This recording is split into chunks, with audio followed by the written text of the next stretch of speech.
get fired, get in trouble, be brave, and never stop fighting. Violent protests over a speaker on campus here. Fuck you, normies. He is apparently a Canadian writer, actor, comedian. He's the co-founder of Vice. Go fuck another vagina, you gross pigs. Sirius XM pulling the plug on Anthony Cumia this week. You got big fucking tits. Crazy shit, man, crazy shit. I watched that and I said, this chick's too retarded to fuck. You shouldn't do it. They take anything you say and then fucking twist it around. This is the part of Seth that's gonna get real mean before I leave. Wow. No more Filthy. You can't. They think we want to tell those kind of jokes.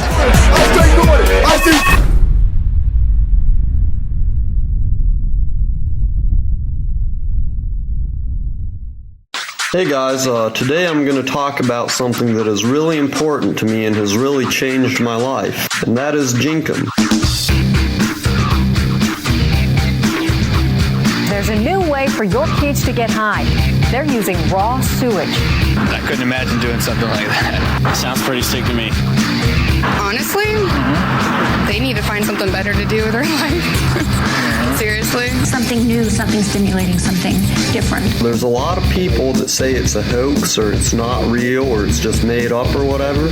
Now let's just get this out of the way first, so you can laugh it all off or whatever, You won't be laughing once you experience what I have and have your life change. But, it's human waste. It's, shit. Hey everybody, welcome back for another dose of your weekly human waste. No, I'm kidding. It's Josh Denny here, your host of the Jenkum podcast. A couple plugs to get out of the way before we jump into episode 31 here, which I'm very excited about. But as you saw at the top of the show, we've got some live dates coming up for the Censored Live, now known as the Cognitive Dissidence Tour, with myself, Gavin McInnes, and Anthony Cumia, three of the most canceled people in the United States. So we have obviously the big Vegas show coming up September 10th. Tickets are on sale for that now. Almost sold out for VIPs and moving very quickly for general admission. So we're about a month out from that show. You definitely want to get your tickets sooner than later. Then we've got Dallas, Texas, September 23rd and 24th. Those tickets are on sale now, also moving fast. And then we just announced, I think yesterday, and we kind of put them on sale silently last week, but the big Compound Censored New York show, which will be November 10th, right before Veterans Day, which we did on purpose. Myself, Gavin, Anthony, as well as Gino Bisconte and Chrissy Mayer, all five of us, including Asian Pat Dixon, Ryan Rivera. We will all be in New York celebrating Veterans Day and kicking it off with a huge comedy show in New York. So tickets for that are also on sale now. Just go to tinyurl.com/censored live and you can find tickets to all of the events.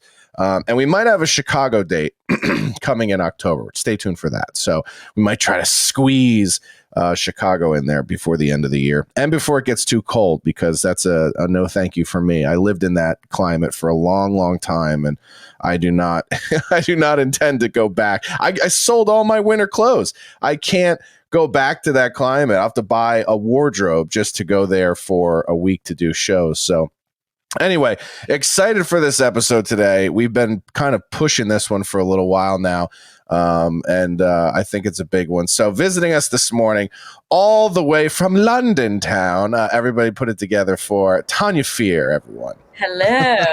How you doing? I was expecting to hear an applause because your intro was just so evocative. I could pipe one in, but it wouldn't be real, Oh. There's enough laugh tracks on television and stuff as it is, Yeah, let's just keep it real. We'll keep it authentic. Everyone at home can clap, at that moment of the show if they feel so inclined, but ultimately, that's for their own benefit, right? So a big week for you. You made a huge, and I want to tell you first and foremost, I was flattered that you were like, I want you to be the first person I talk to after I make this announcement, and then want to kind of come public with it. And I was like, wow, cool. I'm a medium now that people want to share their life decisions with on the internet. And I was like, I've never been a medium in any way, so this is exciting. Yes. Well, it's, like Jay-Z in 2003. I've decided to leave the industry behind. Now, are we talking about the crack industry or the entertainment industry? When did he walk away from slanging crack rocks? I don't recall. Indeed. And I thought, let me go and talk to one of the 3 most canceled people in the United States. That's a plan. Well, I think, we should probably let the listeners in on a little bit of an inside track, but I started following you and engaging with your stuff because we have a mutual friend in Adam Coleman, and he would often share your posts. And I was like, oh man, she's got some real interesting things to talk about. And then we just sort of engaging back and forth, and we're like, oh wow, we have interesting things that we both are into that we like to talk about. And then at the same time, you're kind of going through this, I don't know if I would call it a spiritual change. I'll let you define that, but maybe sort of a change in perspective on your work as an actress in Hollywood and in the world, really. I think people, I would imagine the thing people know you most from is Doctor Who, right? Yes. Yeah. So, a pretty marginal amount of success, like significant amount of success in your career as an actress, have moved around the country, done a lot of different stuff, and a lot of interesting projects. And then, I guess that kind of brings us up to speed to where you've been for the last few months. But I guess tell people, kind of where you're at and maybe the decision you made, because I don't know if we actually announced that yet. Right, exactly. So I've been an actress for about, I even said it as if it's present tense, but no more. Yeah. I was an actress. I was an actress for 13 years. I think the rule is now that you have to go into real estate. Isn't that, well, that might be more of a Hollywood thing, but it's like the minute you retire from being an actress, I think you have to go into luxury real estate in the States. Well, I do enjoy a bit of selling sunset, so they might have a position for me there. Me too. I it's one of my few guilty pleasures. I was I also find that watching that show just keeps my hatred for the vapidness of Los Angeles women thriving and alive, right? Of just like these are people with millions of dollars, and yet they find a way to bicker about the most meaningless shit. And you're just like, you live better than 99% of the world, and yet you somehow find a way to be miserable every day. Yes, and they've got lovely outfits as they do it. Yes. Yeah. Oh yeah. They're styled to the nines. They all drive, $500,000 cars, and yes. It's such a struggle, but yeah, now it's now former actress Tanya Fear. Wow. How does that feel to say that? Do you know what? It's the first time I've said it, so that's why it was a bit of a like, whoa. But the thing that I realized. Okay, so let me just take you up to the moment of that decision. Sure. Yeah. I made that decision like last week Friday. And I think it has sort of been bubbling for, let's be honest, a number of years. But last week I had been inundated with auditions for, huge shows, and I've been learning line after line after line. And I got to a point where I'd been asked to do a tape for a big show. I won't name it. And I think it was like maybe an episode of something or a couple of episodes of something. And they were like, may require a bit of nudity, may require a bit of this, a bit of that. And I just thought, here we go again. All of this for, I don't know, what are you going to give me, like £20 or something? Yeah. Yeah, the money never connects to like what the ask is, right? Like, right. I've told this story famously on the show many times, but when I was doing the Food Network show, we had this big call at one point, and they were, because the show had been doing really well through the first season, we had just started filming the second season, and they were like, now growingly more concerned about my voice as a comedian and just being on social media and those types of things. We had a conversation with like my agents and the network and the production company all together on the same call, and they were like, well, maybe tweet, but don't tweet about anything politically, or you can, put your jokes out there, do this, or you could do stand up, but maybe stay away from these topics. And I was just like, hey guys, listen, you can cut me a check big enough to where I won't do any of it, right? Like, you're asking me to sell out essentially. And if that's what you want to do, you have to cut the check. And I named my price, and they nobody was very receptive to what my price was. I was like, I want $2 million a year for the next 10 years. So cut me a $20 million check, and I'll do whatever goofy Food Network stuff you want me to do for the next decade and nothing else. And it was like dead silence, right? And it's when you said that, it reminds me, because it's like, yeah, they literally want to have every piece of you at their disposal whenever they want, and they don't want to pay for it. Right. Like exactly. they want you to still struggle financially. They want you. I mean, this just happened with the actress Sydney Sweeney from Euphoria. I don't know if you saw that article, but she had done an interview where she was like, everyone's talking about me like I'm one of the hottest young actresses in Hollywood, and I can't even pay my bills. Right. Exactly. She's like, after management, agent, publicist, all that stuff, she has barely enough to pay her mortgage. Which is the shocking reality for these people. Yeah, totally. It's not cheap to kind of be an actress, because you're always trying to present this show of this glamorous lifestyle, and you're not being compensated for it, but you're wanting to try and get people to believe that that's what you're participating in, to keep some idea alive. What the idea is, I'm not entirely sure. But so I got to last Friday, and I was like, I could barely get out of bed. And, I had my agent sort of emailing like, oh, this tape's late. Are you okay? Is everything okay?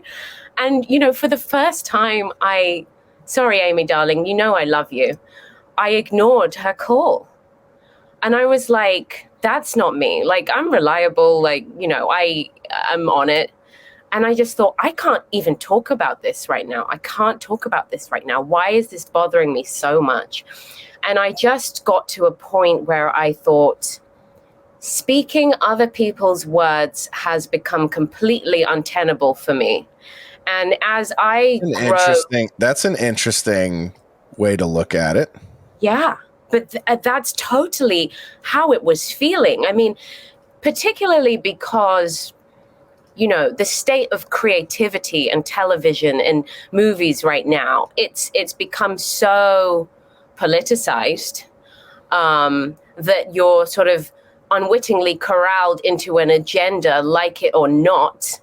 And it's just kind of, especially as a woman of color, to bring identity into it, I often find that I'm the representative in any cast for the representative of liberal values, for example, that this is the face of liberal values. And, okay, that is what it is. But can we have space to dream? Can we have space to create something new? Because it feels as if we're standing behind something, as if the agenda goes forward and we're sort of shrouded in this agenda. And me personally, as a creative and a creative voice, I want to always be making something new. And it just felt like same, not to curse, but same different day, I'm trying not to use naughty words. By all means, you can use as many naughty words I as know, but you got that covered. So. Yes, I will cover it for the both of us. No Thank problem. Yeah, I think that's a really interesting take. You talk about speaking other people's words, but it is becoming more and more, I think, blatant and palpable to the viewer with TV shows and film that like pushing some sort of agenda over just making something creatively interesting is a very strange choice. I also think in some cases it's costly. Like I look at a company right now like Netflix, who is really struggling. It's so funny for a media company who pushes the importance of identity so much. They are now struggling to have their identity as a production company because as they've lost all these licenses that have really kept their service afloat, they're now being exposed really wholesomely to the raw reality of how much people like what they're making, what their original content is generating.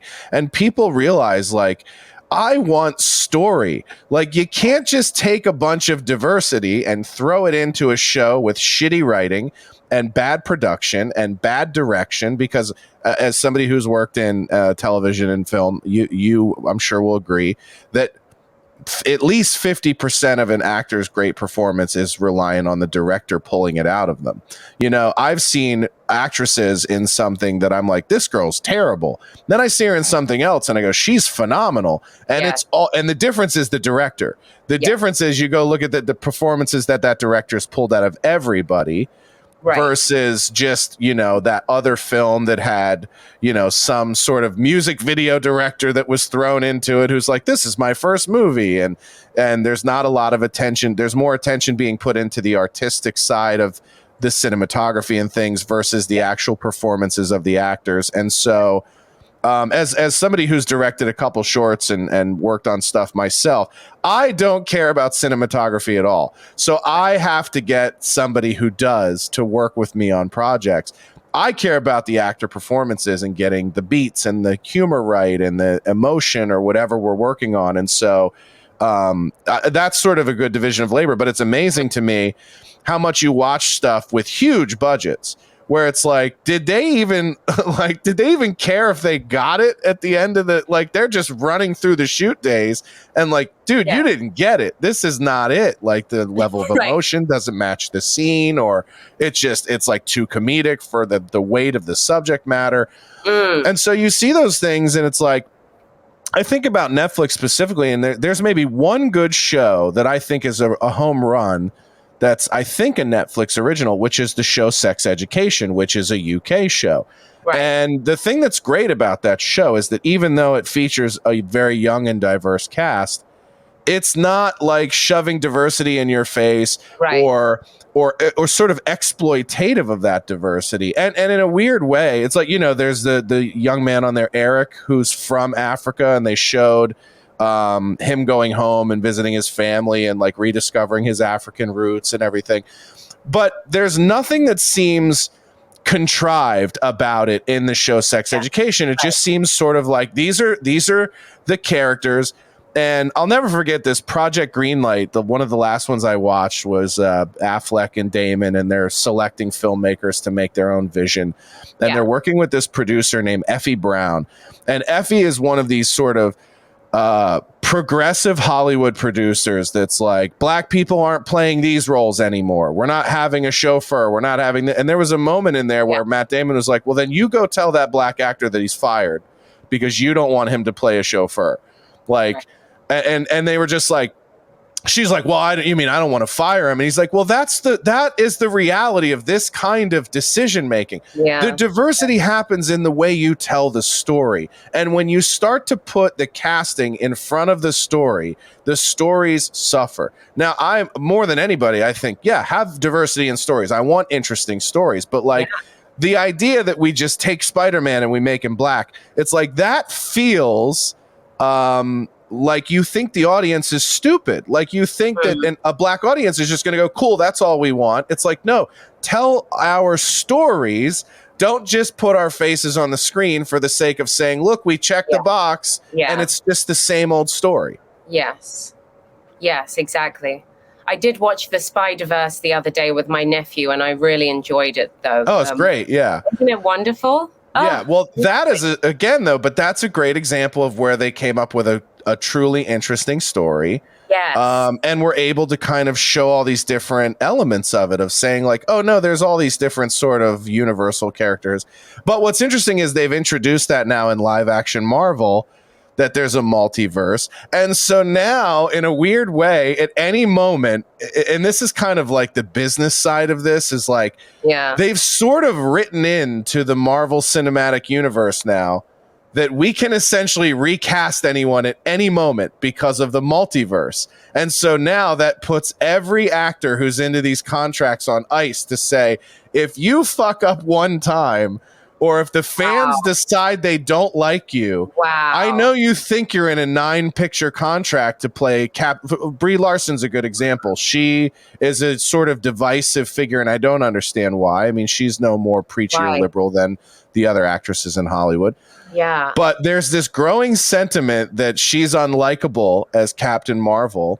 And so if you watched Doctor Strange and the Multiverse of Madness, they introduced the alternate timeline Captain Marvel, which was when Maria Rambeau, who was her black co-pilot in Captain Marvel, actually becomes Captain Marvel instead of her. And it's like, you can just see the writing on the wall that they're like, if we decide we don't like Brie Larson, we'll just kill her off and put in black Captain Marvel, and that'll make everybody happy. Wow. And so it's just like, imagine being an actress who's given 10 years of your life to this role, and in drop of a hat, they could just go, there's too much heat on Reddit. People don't like you. Bye. Yeah, exactly. And I have to ask this, as an actress of color, does it feel exploitative, like to be on the bench in that way, where they're just like, well, you know, when we need to put more black faces or more, you know, people of color into something, then we'll use you. But it almost feels like that's sometimes a lever that's pulled for the sake of politics or diversity rather than you based on your talent or ability or your vision. I mean, those are the things as a creative that I want to be recognized for. If all of a sudden there was a push for gingers in film and TV, I wouldn't just want to get that call because I'm the last guy on the list that checks that box. Yeah. Yeah. It's weird because it's been such a journey. I mean, I remember when I started, the roles that would come in would be around what year was that? Do you remember? Not to date you at all. No, it's fine. I'm allowed to say my true age now because I'm not an actress anymore. I'm 32. Oh, that's nice. And I've still got it. 32. You're a baby. Oh yes. So I started in 2000. I'm so bad at math. Must be 2009. Oh, okay. 10. Yeah, that was the 09 was when I moved to LA. Okay. And I remember sort of when I was first auditioning in London, the roles that would come up would be like pregnant shoplifter and oh, that's hilarious. You know, or like honey trap drug dealer's girlfriend, you know. Yeah. Things that I look like I would be, of course. Sure. So that was frustrating, but it kind of felt like the idea at the time was that you sort of paid your dues doing these little roles that were, you know, sort of what would you call it? What would you call that kind of character? So it's sort of like very lazy typecast. Yes, exactly. And then you know, if you did enough of those little kinds of roles, then maybe you'd get more to do down the line. Yeah. They would go, well, this one can actually act. You know what I mean? They just talk about us like we're like, you know, cattle. Well, this one's pretty good. Yes. I remember I did a show called DCI Banks. And actually it was one of the most fun experiences that I ever had shooting. But I was a stripper who was at university dating this guy, but this is terrible. His dad had raped me. I'd gotten pregnant got an abortion and then had a post-termination infection and was running through a field with blood dripping down my legs. Oh, Yeah. Pretty run-of-the-mill story. We all know that one, right? Wow. Yeah. So, I mean, I got two whole episodes of that. This person knows. Yeah, this person, the director of that film or writer of that film knows you can make more than one movie, right? Like you're not limited to just the one. Like, you don't have to shove all your ideas into one role. Chaos. Here you go. Did you have cancer as well through all of this? Oh, I mean, probably somewhere under there. Like, wow. Yeah. Let's take every trauma a woman can experience in her lifetime and see if we can consolidate it into one character for an hour. Exactly. But actually, it was a lot of fun because it was the first time, certainly on television. I think I'd done a bit more on stage at that point, where I'd gotten to do stuff. Yeah. And then as the industry's kind of moved on, the parts have become more interesting, but then it seems as though the pool of who gets picked has become smaller. I was reading an article like a year ago, maybe longer now. The last few years have been a blur, but it was kind of talking about how acting, specifically in the UK and Australia, has almost become like a 1%er craft, in the sense that like most of the people in the UK television and film scene are being plucked from these programs, and most of the people that are in some of these acting programs are all like upper middle class 1%ers. I had Bertrand Cooper, who's a writer, on the podcast, and he talked about one of the growing problems with the facade of diversity in Hollywood in America is that the idea that we're telling more diverse stories, but the Black people and Latino people that are being, and maybe less Latino, but specifically the Black people that are being selected to show, run, and direct and do things in America are from the same upper middle class, high class society as their white counterparts. And so he goes, if you go back and you look at the educational background of people like Issa Rae's not like a Black woman from the streets. She went to Stanford. Her family is like friends with the Obamas. It's like, so when you look at this stuff, and I read this, I can't remember what the source was, but I remember reading an article about this is a big problem in the UK. And if you look at the actresses, occasionally there's like a Florence Pugh sneaks by or somebody sneaks by, because they got a scholarship to one of these things. So maybe they're not rich and upper class, but they still participate in these programs. Mm-hmm. And ultimately, at the end of the day, though, the sampling you're getting of work in both actors and directors and writers is all coming from this sort of upper 1% of that country. And so they're saying, like, the unfortunate thing is when we talk about we want diversity in story, we want interesting stories, if they're all coming from people in the 1%, are we really getting diversity, or are we just getting the fake appearance of diversity in the kind of stories that are being written and told? And then going back to something you said earlier, how long before it starts to feel like rich person propaganda? Wow. Exactly. And I feel like a lot of liberalism is that. I think that's why I started to reject a lot of liberal things. Right. For somebody who considered myself liberal most of my life, same. I sort of started to reject those tenets a few years ago when it really started to cross from being open-minded and accepting to outright elitist. Yeah. And there is a lot of sort of elitism to their perspectives of like, no, this is what Black people's struggle are. And it's like, well, that's your perception from the ivory tower. That's not reality. I was watching, I put on the old movie Airheads. Do you remember that movie from the 90s? It was about this rock band who took over a radio station. It was with Brendan Fraser and Adam Sandler and Steve Buscemi, which is like a total, who's who of the 90s. And there's so many people in it. And there's a scene in there. I wish I should have had it pulled up, but I had no idea we'd get to this. But there's a scene in there where Adam Sandler, they've taken everyone hostage in the radio station, and I think it's the woman who works the desk is Black, and they're at the door while Brendan Fraser's negotiating with the police, and Adam Sandler looks at her and he goes, "Why don't Black people like me?" And she's like, what are you talking about or whatever? And he's like, you know, like, I understand the struggle and everything. Like when you're walking around a store and, you know, people are bothering you for no reason because they think you're stealing. And she looks at him and she goes, that's never happened to me. And he's like, whatever. Let's look back out of let's see what they're doing.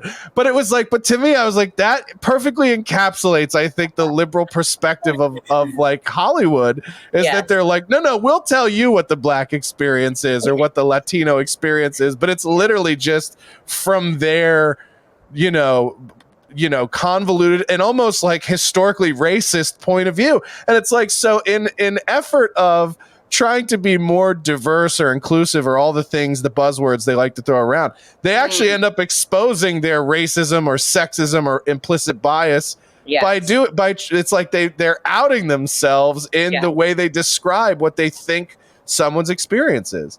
Yes, exactly. And that, I mean, that I think sort of following, you know, 2020 Black Lives Matter, and then also kind of moving back from Los Angeles to London and seeing how the entertainment industry has changed and how much diversity there actually was.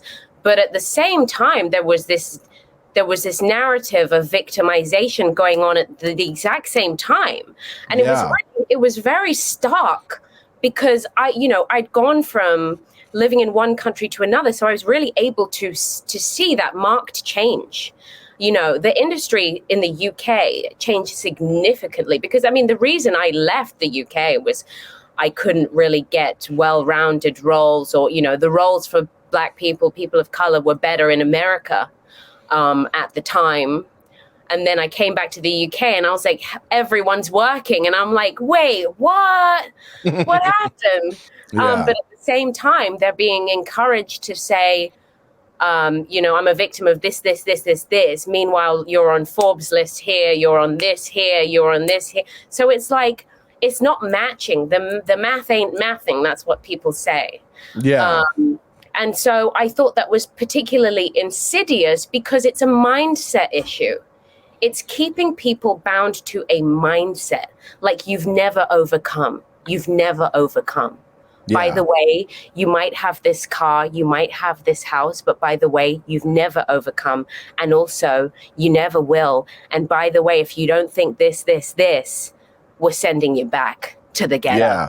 Oh, wow. That's a really interesting, because I agree on the first half. I've never thought about the second half, is that there is sort of like a power dynamic control of like the reason we have to keep you in the mindset that you're there is so that you're afraid we'll send you back there. I've never thought of it like that. That's, and I probably can't because I'm fucking white. I mean, exactly. Like, where are they going to send me back to? The middle? Where I came from? No, it is it's a very interesting way to think about it, of like, wow, that maybe there is some control in the narrative of victimhood, of like, if we keep telling you that you're always a victim, you'll be afraid to be back in that place and you'll do whatever we tell you or make you do.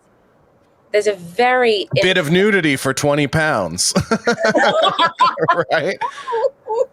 Just a bit. You get on set, it's a full porno, and you're just like, this is not what I agreed to at all. Parts. It's so disturbing.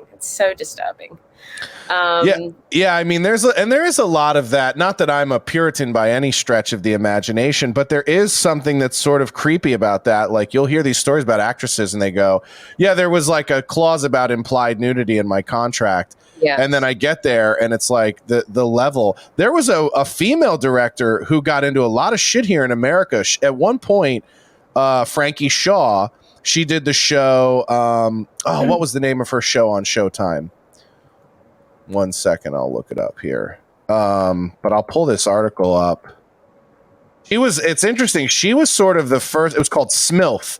She was sort of the very first actress / director who kind of got swept up as a woman in the Me Too movement, because she, I guess, was very pushy about nudity with one of her actors in her show. And she was sort of like taken to task for it. And it was a huge a huge thing. And she's kind of been on ice ever since all this went down. I just shared my screen with you. But yeah, if you look at this, her show. So this show was like, it was a big deal when it came out because it was through ABC's sort of like diversity and opportunity sort of like fellowship. And she submitted an idea. She's long been like a character actress. And then she was like, I want to write, direct, produce my own thing. Makes this really interesting show story. And then, and it was a good show. It was a really interesting show. It was funny. It was unique. It was different. But one of her primary actors, you talk about nepotism in the business. One of her primary actresses is an actress named, and you might be familiar with her because I think she's from the UK, an actress named Samara Weaving. And Samara, some people, I don't think know how many people know this. Samara is Hugo Weaving's niece. Hugo Weaving played Agent Smith in The Matrix. And Hugo, a lot of people don't know this, but Hugo was a major theater actor before he did The Matrix, and is much. I only say that because he is a much more powerful and highly regarded actor in the business than I think his resume in film necessarily shows. So Samara said many times that this is not a great article to have on the screen because it's all text, but Samara basically had done an interview or whatever and came out and said that she was kind of forced to do nudity and sex scenes in this show that she wasn't comfortable with and wasn't in her contract. And then, but back to the point you made earlier, it was sort of loosely stated in her contract that there would be nudity. And then the production, as well as Frankie as the director, were sort of pushing to the more aggressive side of the way the contract could be interpreted. And rather than this conversation becoming about, like, why is the union not protecting this actress and upholding her contract? That never gets discussed, by the way, that the union is failing these actors and actresses in protecting them from predatory production or predatory on-set practices. But what really bothered me about that, and then it's not a small company. It's ABC Showtime, which is like a offshoot of Disney. So like, this is the largest entertainment company in the world, and known often for their family values, right? And here you have an actress who's telling you she's being put into a compromising position on set. She's uncomfortable on set. She's being asked to do things that she's not sure is in her contract and forced to do it. And Disney hung it all on Frankie. And so they were like, this is just a rogue director who's being inappropriate and out of control. And instead of the union going, we failed our client or, our member as their representative, instead of Disney stepping in and going, we should have had better stuff on set. We should have supported them better. They literally threw Frankie Shaw under the bus, and she has not been in anything since then. I think she did.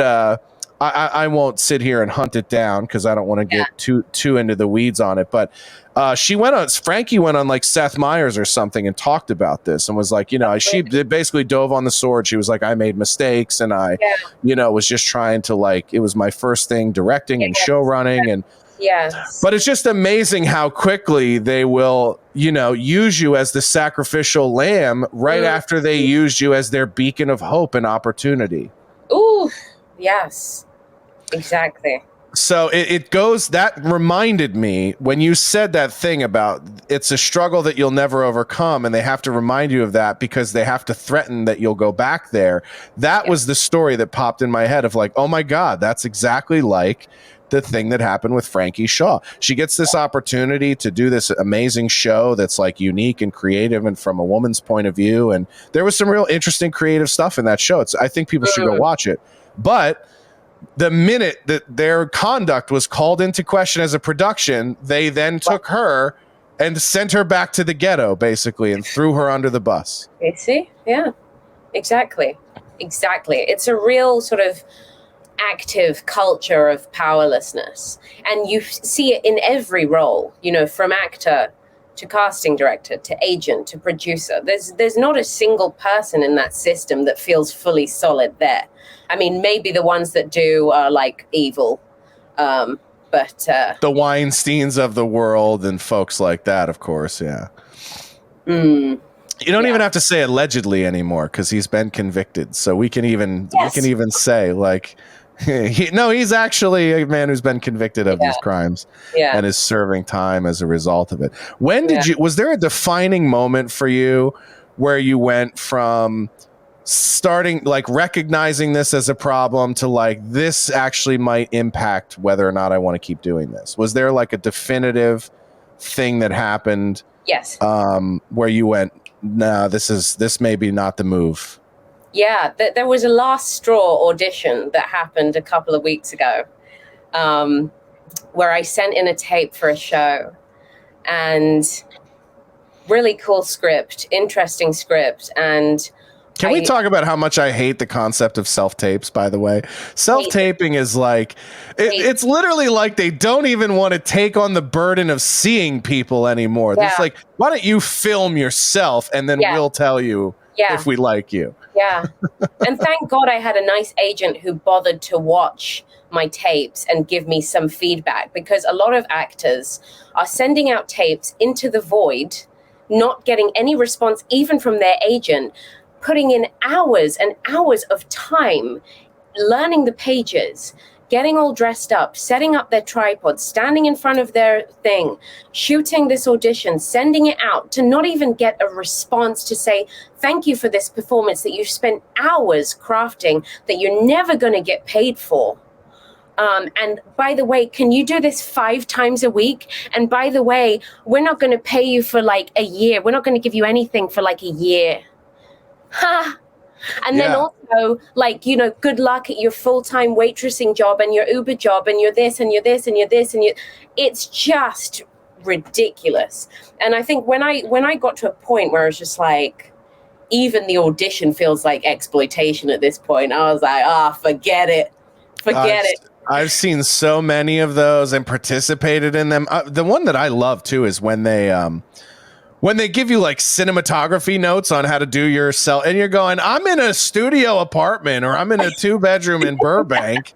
It's like, what do you think I have? A Red Dragon I have a $60,000 camera in my apartment. Like, what do you think? Yeah. They're like, yeah. Can you adjust the frame rate on your camera? It's like, I didn't go to film school, man. I'm supposed to walk into a place when auditions, I stopped caring about acting when auditions stopped being walk into a place that has all the shit and perform. Like when they started going like, set up your own scene and set up a camera here and light the scene. And can you change the lighting and can you change your wardrobe? And I go, no, I'm not. You mean, can I produce a short film and send it to you for the purposes of auditioning? No. If you have an office in a studio down the street, I will go by and I will perform and you can make a decision. But this thing now where they want everybody to sort of proof of concept their idea through their own cinematic thing is like, it's insane to me. It's so exploitative. But by the way, they are sort of unwittingly creating stronger creatives, because I'm not just an actress now. I know how to shoot the whole thing. Right. So, you know, now that I'm out, maybe I'll do a Jay-Z in 2007. Or well, whenever. Yeah. But I mean, Watch the Throne? No, that was I think that was 2010 or 11 or something. Okay, yes, exactly. I might me and Kanye might be back soon. Yeah, there you go. But no, honestly, I have no desire to I think for me, you know, what's important is just like, I was talking to a lady today, and she said, I said to her, you know, since I made the announcement on Monday, I have so much free mental space. And she was like, oh, it sounds like Sherlock Holmes. Like, you know how his brain. Have you seen the Benedict Cumberbatch version of Sherlock Holmes? Yeah. So it's really fun how they have all those, like, you know, they show how his brain's working. Essentially, they show his thought train, visually. And that's exactly how I have felt. I texted my coach on Monday and I said to her, I'm not used to having so much free mental space. she was like, "Welcome to the void." I was like, "Wow." Yeah. But that's literally what it's been like. And it's like, oh. And it's like opportunities are just absolutely swirling, and I can feel that. Well, there really is, I probably should have asked you this earlier in the podcast, but people always ask me, what's your favorite movie? And for me, my favorite movies never really boil down to like simple, basic things like who my favorite actor is, or the director, or even the subject of the film. My favorite movies are usually like things that I took from the film. And so at the top of my list, my two favorite movies are Fight Club and Vanilla Sky. Fight Club specifically because of the sentiment of that film. Of like and there's a very famous quote in the film that says, "It's not until we lose everything that we're free to do anything."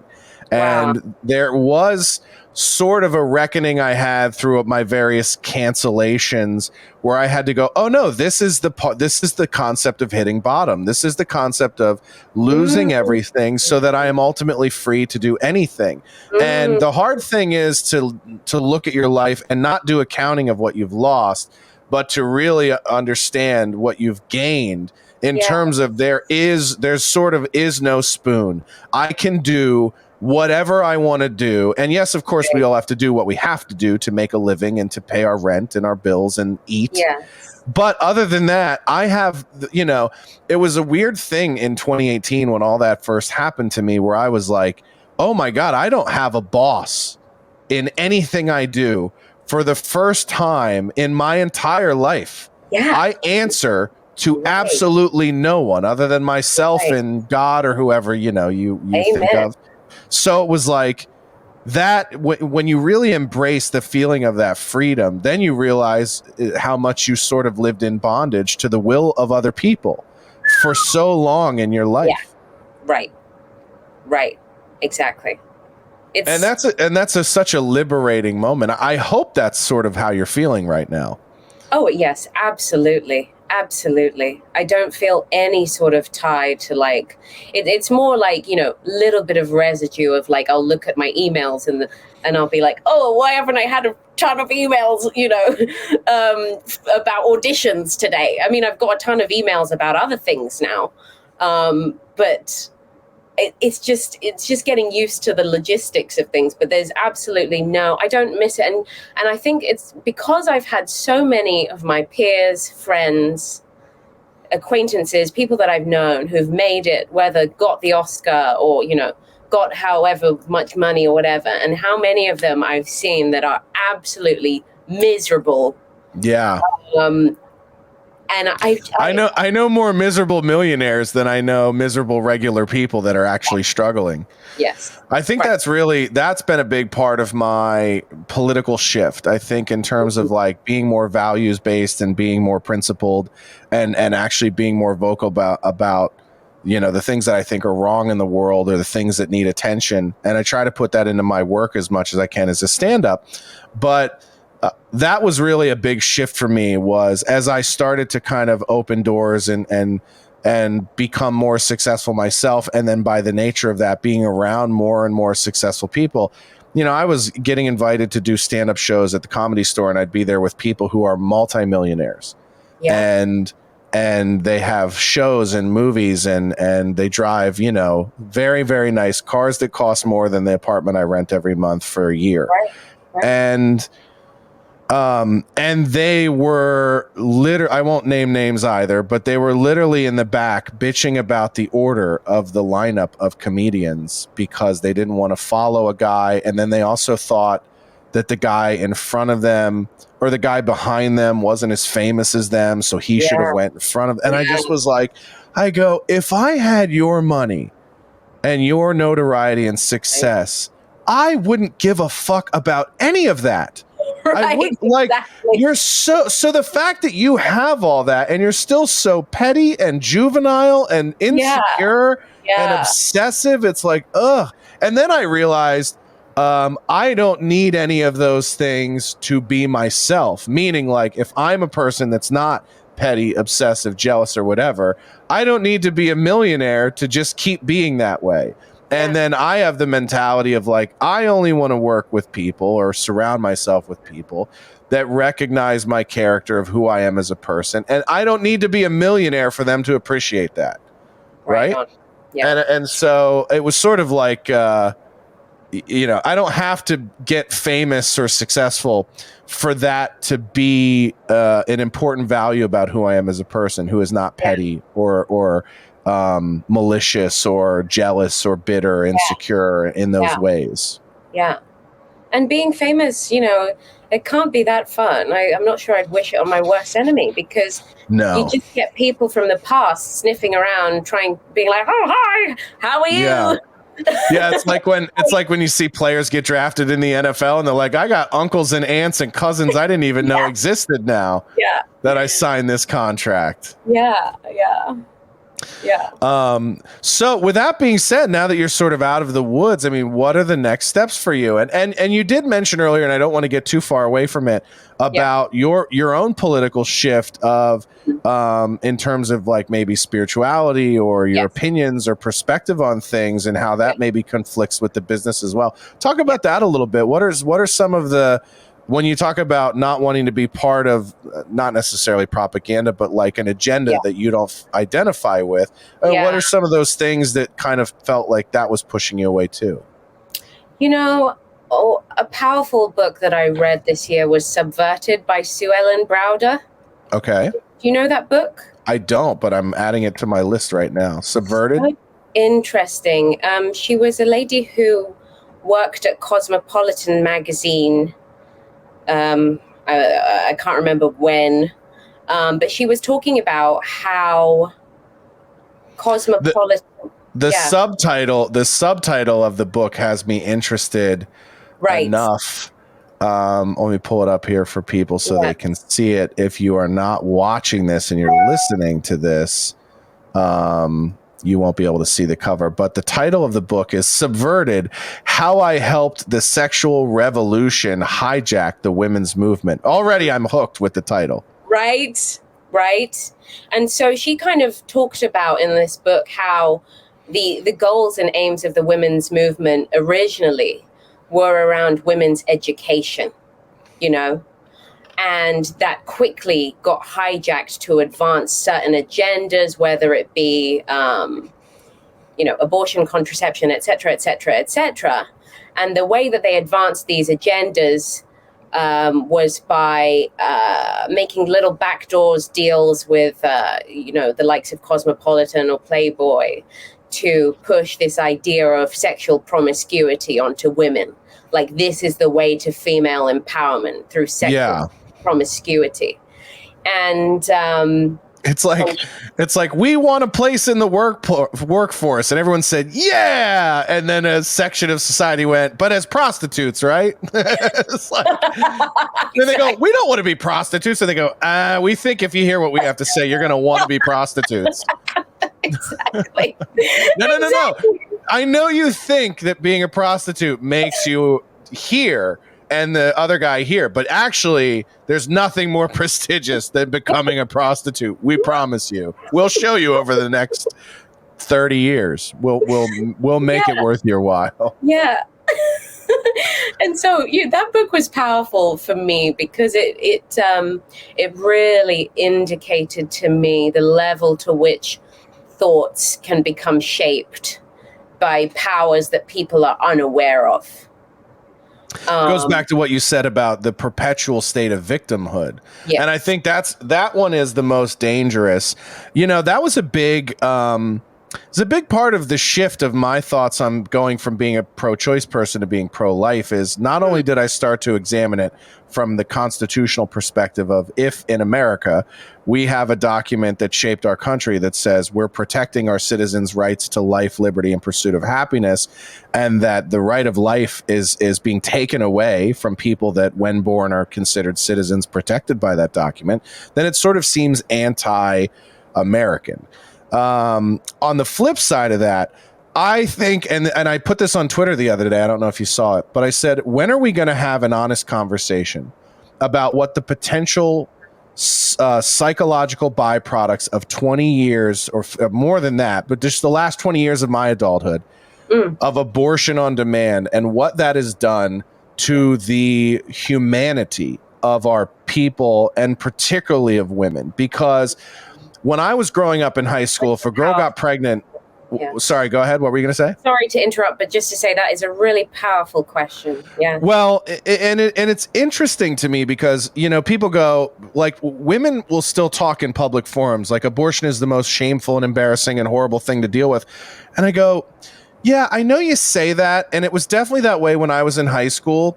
But it's really not that anymore. It's really like, because people are celebrating it. There are women like, I got a fucking punch card. Like, you know, they're celebrating it. Like, there is this sort of being dismissive of human life sociopathy that has bloomed in the time of abortion on demand. And I wonder, like, not in a literal sense, but more in a spiritual sense, is what has been the human cost of this kind of abortion policy.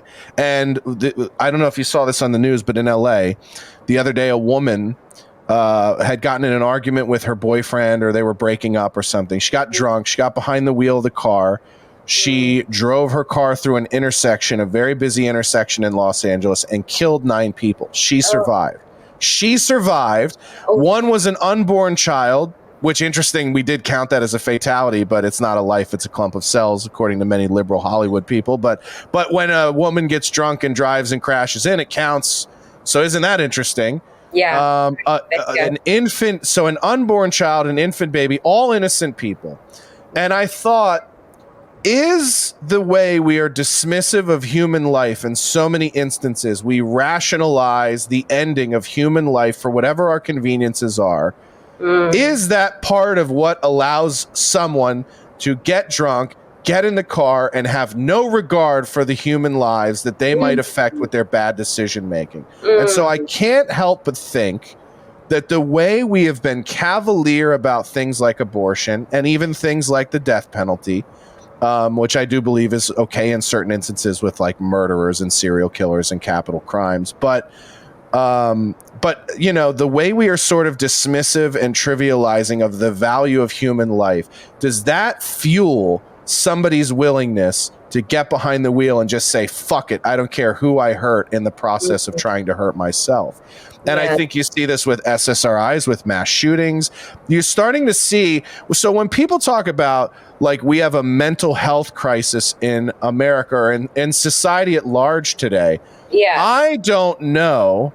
People think that the reason that this is a bigger problem in America is because of guns. That's probably part of it. But I think we have a bigger problem in America with people being so willing to take life, because in America, we have done a great job of devaluing human life at every opportunity we can. And I think we're starting to pay the social consequences of that. And spiritual consequences of that. Right. And that has also come with the removal of organized religion, as that has gone down and down and down and down, and people have lost a relationship with God or any higher power, where there is this sort of a fear of judgment, consequence, and living properly in the right way. Again, people become more sociopathic. Well, what, you know, if you don't believe in God, then what does it matter if I take a life? What does it matter if I end someone else's life? What does it matter if I hurt another person? And then, so people start to rationalize fucking evil because there is no fear of anything existential coming towards you because of doing the wrong things. Right. I don't mean to go off on a tangent. No, I mean, you know, I think what comes up for me, the big question that comes up for me, and it's like, you know, people don't really want to go after a question like this, is that how much is the woman's body her own? Because if we are vessels, if there is a time in our life where we are vessels for the future, then there is something inherent to woman that kind of straddles the public and the private. And if that is the case, then we must support women.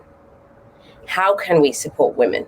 And so those are the questions, you know, those are the questions that I'm interested in. How can we continue to support women and the true nature of woman, you know, and not try and turn her into a man?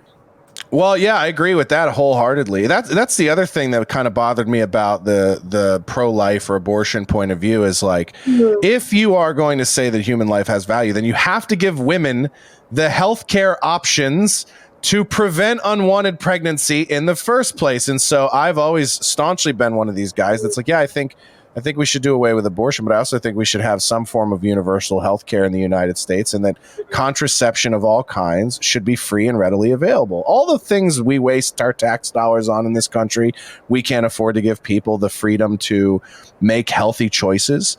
And that's really what it comes down to. You want to liberate people. You want people to feel wealthy. Give them autonomy over their bodies and let them make their own healthy choices or unhealthy choices if they want, but give them the options, right? Like it's, to me, depriving women of, reproductive health care, which I don't think includes abortion, but giving them reproductive health care is the same level of importance of having, like, not having food deserts. Like you got to have a Whole Foods in Compton. You can't just have them in Sherman Oaks. You know what I mean? And the people in Compton can't just live off of McDonald's, Taco Bell, and those types of things because it's economically profitable inside the sphere of their economy. And I think like that's what's amazing to me is that there are so many sort of liberal people, particularly in LA, that I'm surrounded by. I was at dinner last night and there were people sitting at the table next to us who were talking about us without even realizing it, the way they were talking about people with our values or people with our perspective. It took everything in my power not to sit down at their fucking table and interrupt their meal the way that they interrupted ours, because it's like it literally felt, and this is a bad comparison, but it literally felt like I was sitting there as a race of a person that they were talking shit about at their own dinner. You know what I mean? And I was, and so it was, to me, it was like, that's why I kind of cringe when people go, well, white people don't know what racism feels like. I go, yeah, I do. Because when my mom was dating a black person when I was a kid, I had to sit at that table and listen to people say racist shit too. I didn't feel impervious to it or oblivious to it because I was white. I was sitting there with a man who was stepping in as my part-time father and the partner of my mother, and listening to people talk shit about him as a human being. I didn't sit there and go, well, I'm white, so this is fine with me. It's like, so this idea that like empathy, you have to believe that empathy doesn't exist on any level to believe that the color of your skin or your gender dictates your ability to feel what other people feel. Yes. And and I think it's interesting you talk about that book. I'm definitely going to read that book, Subverted by Sue Ellen Browder. Well written. Yeah, really. It's great. But that was one thing. So you said when you read that, I mean, what was the correlation for you? What did you pull from that made you think like, oh, this kind of reminds me of things in my career, things in my profession, and these are some of the things maybe I don't like about it, or I'm seeing that I'm starting to see in a different way?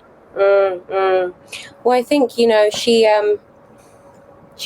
said that in these magazines that they would write, when a reader writes in and says they have a problem, like, I'm worried that I, can't do whatever. She said that they made up all of those reader letters. Like, my God. Yeah. And so gross. This is so deep. And it kind of reminded me of like, being on set and when you're on set, for example, if you need to go for a wee, they say, oh, Tanya, 10-1. And someone accompanies you to the toilet, you do your wee, you leave, you walk there, and it's so micromanaged, and you're treated like a baby. I mean, they dress you, they this, they that, and that is the culture on set. The culture is you're sort of treated like a baby, and you go here, we're monitoring you, you're going. You have there, a handler for everything. For everything, and while okay, if you're, for example, if you're going into a position of leadership, you do need people to kind of be around you and help you with X, Y, Z. I think I do think that there is a real insidious sort of culture of I don't know, what is it? It's like what's a word for like turning someone into a child? Infantilization, maybe. That's it. Yeah. That's it. Yeah, exactly. And that's one of the big of the big problems I have with the way that the women's movement is often handled is like there is this sort of constant infantilization of women. And I grew up around a lot of very tough, assertive women. Yeah. So I've never viewed women's equality being about the infantilization of women. And in many cases, the convenient infantilization of women, meaning like when it suits them and not when it doesn't suit them. And so I've always found that even more. It's also sort of the same thing of the perpetual culture of victimhood that is put upon people of color and black people in America specifically, where it's like, oh, you poor thing. And it's like, wait, you don't tell me I'm a poor thing. Like, you don't know my fucking story. You don't know what I've been through. So it's like, for you to have this default position of pity is actually exposing of your concept of white supremacy and your concept of putting yourself above other people. And so that's a dangerous thing when you talk about that sort of infantilization of women and people in general, but it happens to women more than anybody, where they're just sort of like, well, you're just a girl. What are you going to do? Like, and it's like, well, isn't that what we're fighting against? Yeah.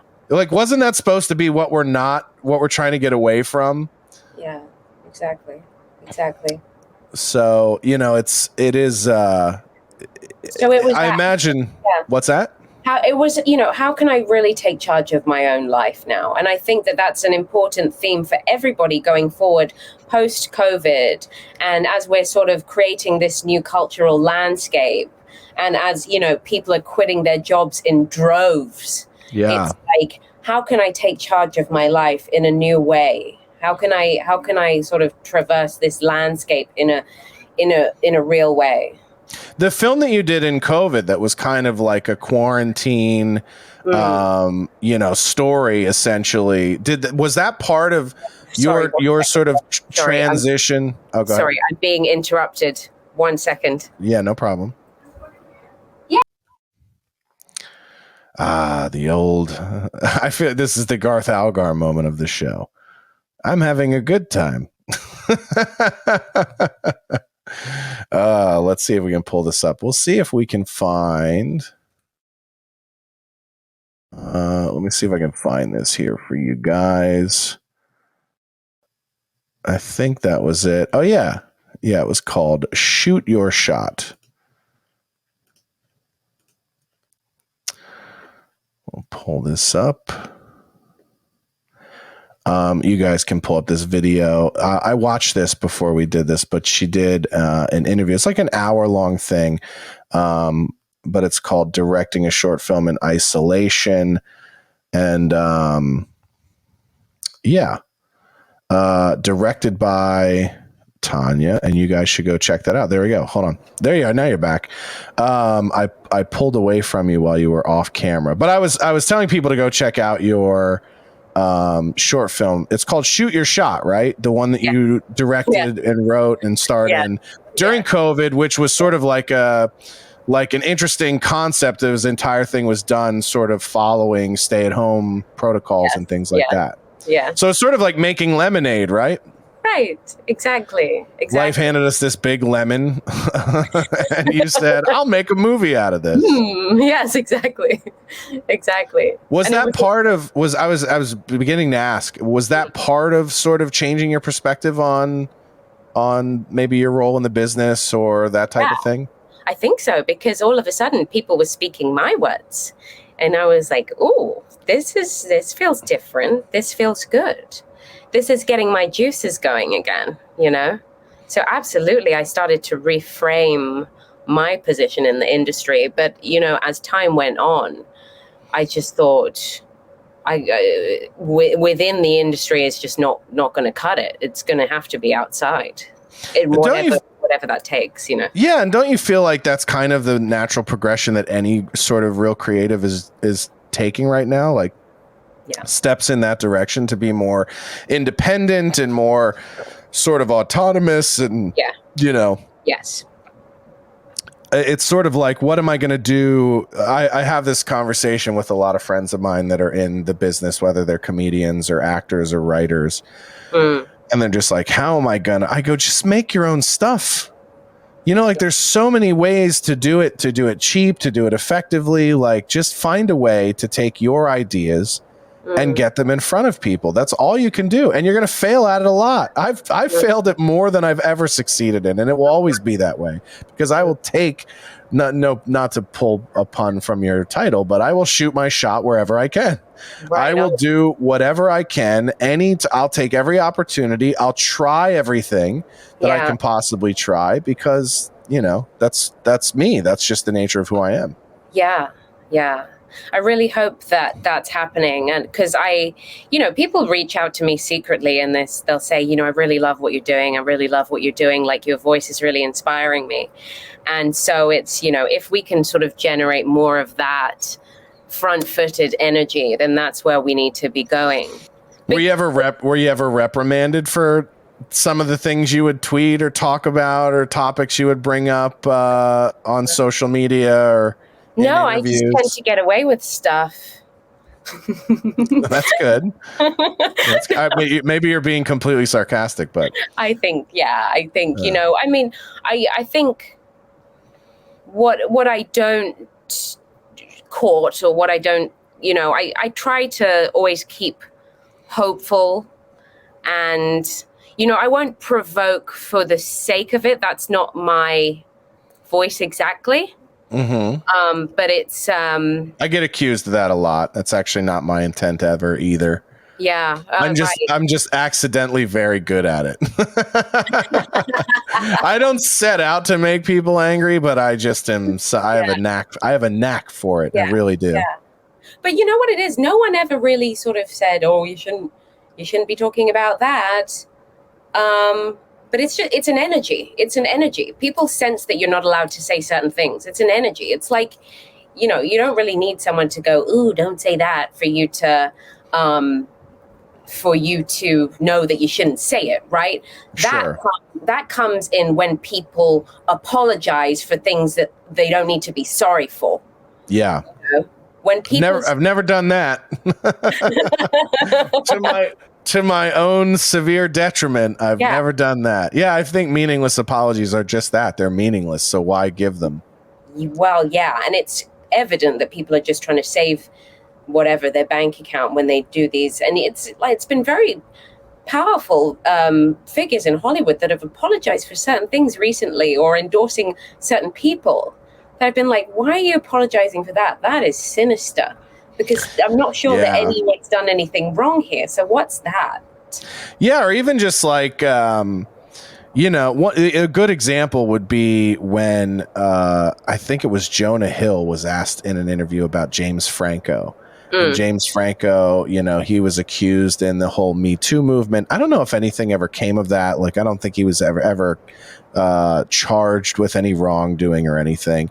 Right. It was like a situation where people were saying he was using his acting class. So basically a way to like court women and you know, trade acting work for sexual favors. Although I don't know that ever actually happened, but it was sort of implied.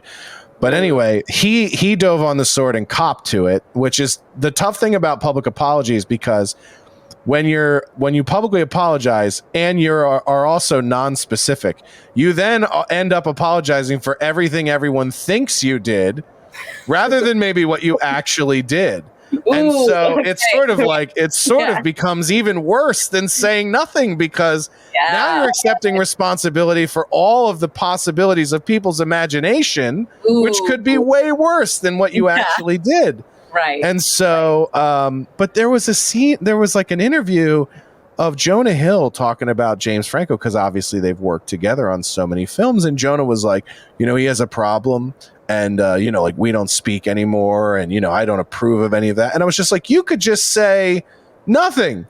You don't have to like throw this guy under the bus or have a comment or a stance on this. You just go like, yeah, you know, I love him as a person and everyone's got their demons. I don't really know a lot about that situation, but I hope he ends up, you know, getting sorted out however he needs to. And, you know, I wish him the best. I wish him the best is like, you could have left it at that, but it's so strange that people feel like, and I've had people do this to me where they're like, I have to make sure that I publicly distance myself from you because what people might think of me just by knowing you. And you're like, how narcissistic of a person are you? You really think that people care about you so much that your brand is affected by who you're friends with?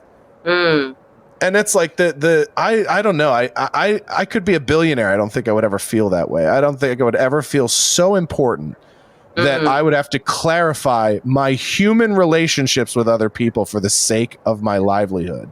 What an awful life that would be. Yeah. You know who I'm friends with? I'm friends with anybody I fucking feel like being friends with. And that could be because I find them interesting. Doesn't mean that I agree with everything that they say, or it doesn't mean that, you know, I endorse all of their points of view or anything else, nor them with me. I don't need people that I'm friends with to love everything I think and say and agree with me. It's more about like, I think I had an interesting conversation like a week ago. I did a stand-up show and I had a pretty good show. And I think I told you about this. I was on with a bunch of other liberal comedians who don't like me based on my opinions that I share publicly on the internet. Yeah.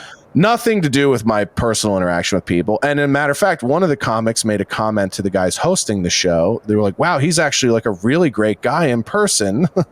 I just hate what he says, or I just hate his opinions. Yes. And they're like, but he's so nice. He's like such a good dude. And then that guy eventually came back and we all had this sort of conversation.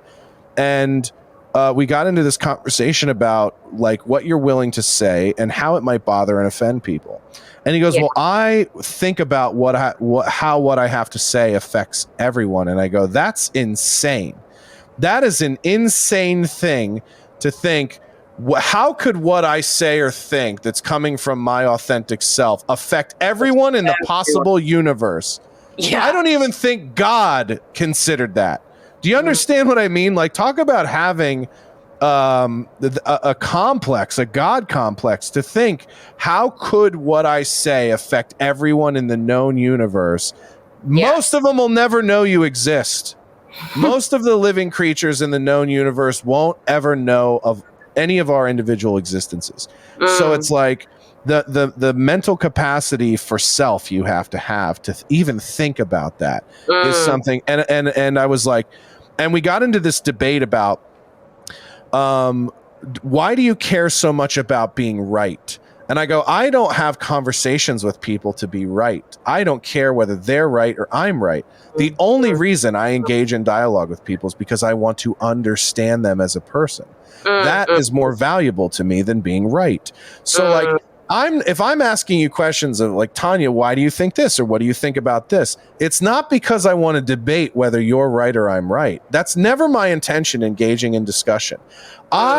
Because what you think informs me on who you are and your perspective and where it comes from. And it tells me how you were shaped as a person. That's a far more interesting use of our time on this planet than arguing over who's right and wrong. Yeah. And so if you're really trying to understand people, you don't have any skin in the game on who's right or who's wrong. It doesn't matter to you. All you're trying to do is understand the person you're talking to. And it's weird. And I walked away from that conversation going, oh, there are people who have conversations at like level 1. And there are people who have conversations at levels 2 and 3. And the people who care so much about being right and wrong are people who have conversations and human interactions at the base level. And then there are those of us who are at different levels up the ladder of introspection and perspective, who are just having different kinds of conversations. And you can't be angry. It's sort of like going like, they're too dumb to understand the concept that being right or wrong is irrelevant to our existence on this planet, because none of us get to decide who's right and who's wrong about many things. It's ultimately about your time on Earth is about experiencing the world through the lens of other people that you're around and understanding each other. And to me, the beauty of technology and everything else, I'm having a conversation with somebody 8 time zone hours away on the other side of the planet about things we agree on or maybe disagree on. Right. And if I spent this whole time trying to convince you of something, I would get no perspective on who you are as a person. Yes. So I don't feel like that's a real valuable use of our time and how we interact with each other. And listen, I might be a lunatic, but that's just how I view the purpose of human interaction versus like I have to make everybody agree with me. Or like me, which is a big one. A lot of people just operate that way because they just need to know that they're liked. Yes, exactly. And I think what I was going to say is that it's wanting to seem like a nice person. Mm-hmm. I want to seem like a nice person. But the problem with that is that if you define it by culture, then it's time bound. Because what we define as a nice person has changed, and right now it's changing day to day, month to month, Sure, yeah. And you keep up with the opinions like, oh, okay, this is what we think now. This is what we think now. And it's just going so we've got to let go of wanting to seem like a nice person. And, I think for me, myself, the way I'm leading myself is the goal is health. If I'm at my absolute healthiest, physically, spiritually, then I'm taking the highest form that I can take in whatever room that I'm in. And that's the best I can do, Yeah, that's interesting. Because then I'm not worried about seeming like anything. I'm just doing me. Yeah. Well, and I think that's, I think that's the highest level of, people talk about there's levels to the game of human existence. Yeah. I think that's the highest level. The highest level to me is total self-acceptance, flaws and all. Yeah. And for you to own your identity. And it was so funny. Like we got into this conversation. We were in this conversation about, well, it's not polite to say some of these things that you think you should say or whatever. And I go, but that's who I am. I've always been that person. And anytime I've not liked myself is when I've compromised being that person for the politeness or the comfort of other people. And I go, so I just got to a point in my life where I said, I'm never going to do that. I'm never going to not be me for the comfort of other people. And this person I was debating or arguing with, this comic named Ron, was like, well, sometimes you should do that because it's the better thing to do. And I go, that's like you telling a homosexual to stay in the closet because knowing that they're gay might make people uncomfortable. We did that for hundreds of years. Are we not away from that now to where we're telling people maybe don't be your true self because it might make people uncomfortable? And somebody goes, well, that's a false equivalency. And then someone else goes, no, I think it's a pretty apt equivalency. Like this idea that we're going to tell people, don't be yourself because it might make people uncomfortable. That is exactly that is not evolution for the human spirit. That is going the other direction.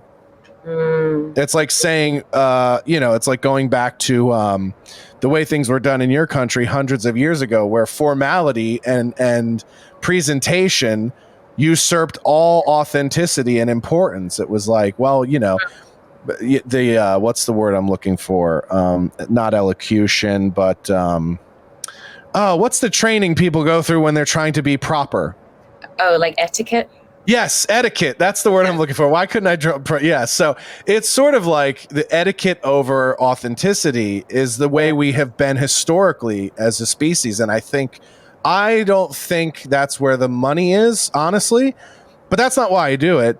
But I also think business-wise, that's where it's going. I think that's why podcasting is so popular, is because people go, oh, this is what people really think. This is more interesting than watching a TV series or something where I know it's fake and I know none of this is real. Like I want to know what's real about people.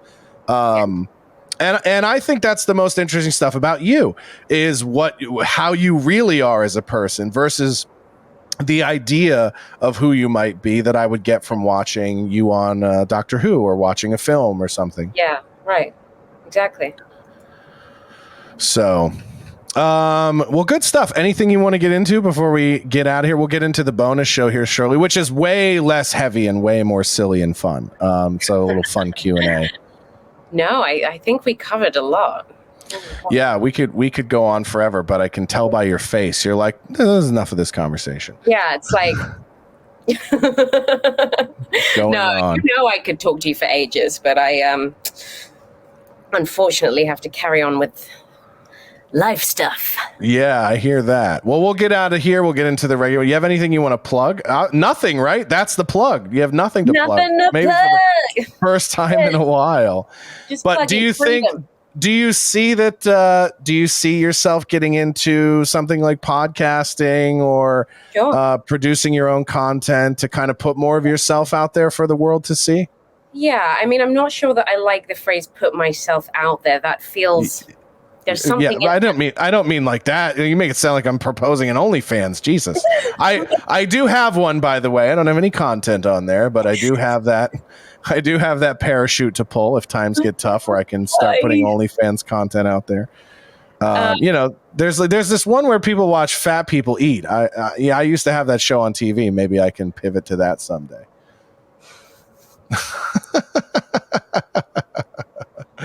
All right, Tanya. Well, thank you so much for coming on the show. I'm gonna roll this. We'll get out of the broadcast here and get into the bonus show. Thanks for coming on the show.